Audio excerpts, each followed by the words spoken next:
Howdy guys, lovely to see you all again. Today we're going to be looking at a G7 dominant arpeggio with full tone outside notes. A little complicated, but I'll explain it as we go. Anyway, let's take a look at the lick.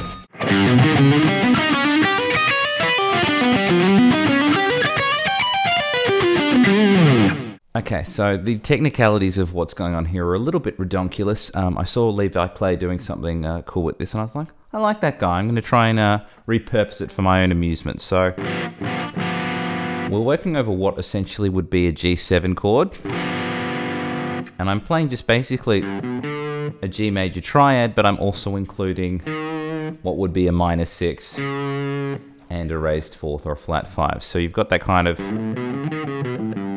spooky full tone sound, but then it resolves back to the 5th. So we'll go through that slowly. It's going to essentially work through the same idea over 3 octaves, then work into a dominant arpeggio, then the same idea over 2 octaves, and then another big ass dominant arpeggio as well.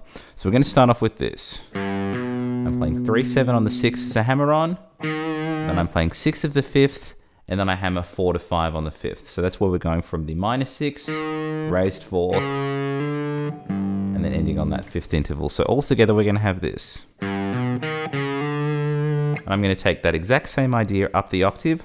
I'm going to play 5 to 9 on the 4th, and then I want to play 8 and then 6/7 as a hammer on the 3rd. Back to back.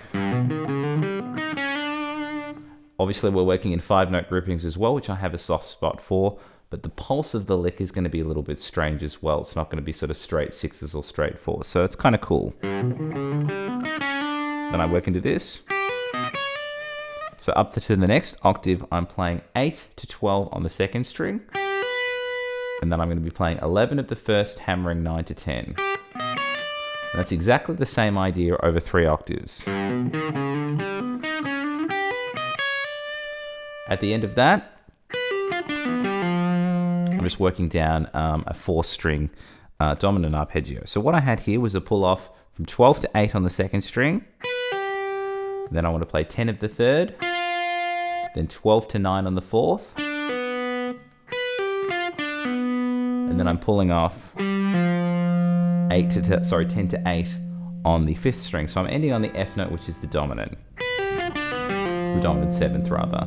So that's half the lick. Let's have a look at that again at the gentleman's pace.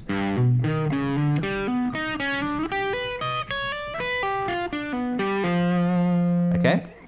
Now we're going to borrow that kind of triad with the minor 6 and the raised 4th over here.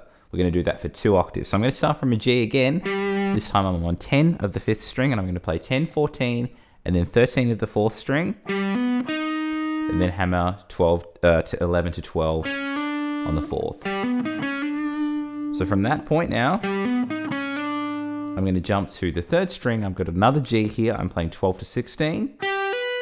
Then I'm going to the major 3rd there, which gives you that weird minor 6 sound. At the end of that, I'm going from 16 to 14, 15. And then after that, we've only got 2 octaves of that idea. And then I work into this phrase. So it's a big 6-string dominant arpeggio. So I'm starting from the 15 of the 1st string, and then as soon as I hit 19 again, I'm doing a basic descent of the arpeggio. Every time I have 2 notes on a string, I'm going to be doing a pull off. So I'm going to go 19, 15, 18 of the 2nd, 19, 16 on the 3rd. Then what I have here is a pull off from 17 to 15 on the 4th string, then 17 of the 5th, and then I'm finishing 19 to 15 on the 6th.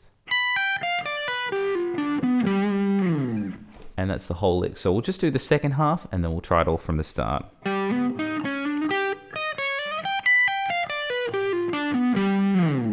Let's try and do it again at a gentlemanly pace, and then again even slower with some tabs.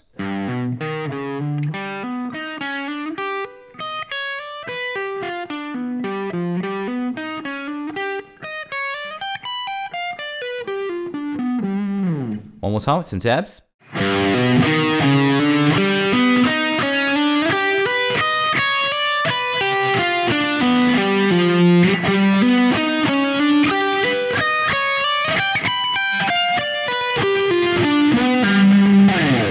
And that was my G7 dominant arpeggio with a cheeky full tone outside notes. Hope you guys enjoyed that.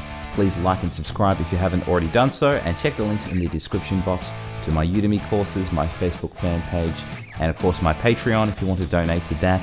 You can get tabs to all my lessons and also tabs to obviously the solo builders and any other cheeky bonus content that you might not get on YouTube. Also have a book out called Ultimate Shred Machine. If you guys haven't seen it, I talk about it all the time, upping your chops in shredding, sweeping, legato, and tapping. So that is a good one if you want to improve in all of those areas. Anyway, alas, hope you guys enjoyed the lesson, and I'll catch you guys very soon.